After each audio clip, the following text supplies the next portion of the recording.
Hi, this is Angela with Little Monkey Designs. I wanted to do a quick tutorial to show you how to add ribbing onto an edge of your project. It could be a sweater or it could be a hat. And so this is an easy way to add ribbing to your project after you've finished the body of your project. So you are going to come to the end of your last row before you start your ribbing, and we are going to chain however many chains your pattern calls for. In this sense, I'm going to do 7. So 1, 2, 3, 4, 5, 6, 7. Then we're going to work single crochet, so we're going to start in the second stitch, and you're just going to do a row of single crochet stitches up your chain here. So we're working kind of sideways to our project. So 1, 2, 3, 4. I'm using both loops in this instance. 5 and 6. Since we changed 7, we had 1 for our turning chain. We will have 6 last single crochets. Let me get some more yarn. Then what you are going to do is you're going to work into the single crochet or your stitches. Actually, in this sense, I was doing half double crochets. You're going to work into the stitches of the body of your project. So in this one would be for the first one. So you're going to slip stitch into the next 2 stitches of your project. So I'm going to slip stitch into this one, and I like to do them kind of tight so I don't have a gap. 1, 2. Now we got 2 slip stitches. I'm going to chain 1 and then I'm going to turn. Now I'm going to be working along these stitches. So in order to have ribbing, you need to either work in the front or the back loops of your chain here for your ribbing, and always stick with the same one. So in this chance, I'm going to do the back loops. So if you don't know where to start because it's a little bit confusing, I like to go back here and count my single crochets. So 1, 2, 3, 4, 5, 6. So there's where I need to start. I'm going to do the back loops. So we're going to do the back loops for all of them until we get to the very end. 1, 2, 3, 4,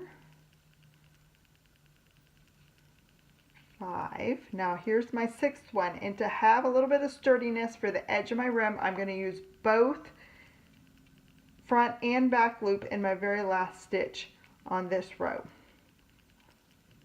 I'm going to chain 1 and turn, and now I am going to work up here towards the body of my project. And to give sturdiness, when I'm working towards the body, I'm going to work in both loops in the first stitch, then just in the back loops of the rest of the stitches until I get to the body of my project.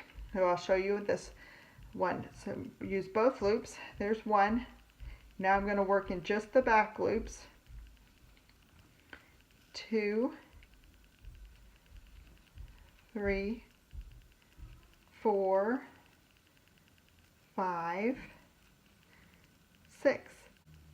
So now I'm back to the body of my project, and I'm going to work slip stitches in the next 2 stitches. So there's slip stitch 1, slip stitch 2. Again, I like to work them pretty tight so that I don't have a gap. So you can see there's not a gap from the last one. Then I'm going to chain 1 and turn, and you're going to continue this project across this progress. You're going to work in your back loops along your chain of your rim until you get to the last one. Use both back and front loop in your last stitch here. Then when you come back, you're going to chain 1, use both loops here, and then work in the back loops only till you get to your project.